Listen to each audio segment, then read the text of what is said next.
Uncle be careful, now express they go.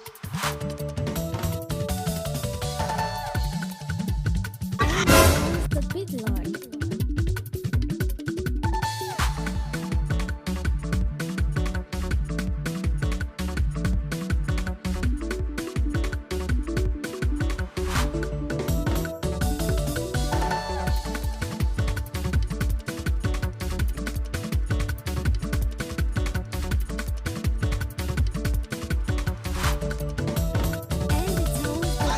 Uncle be careful, now express they go.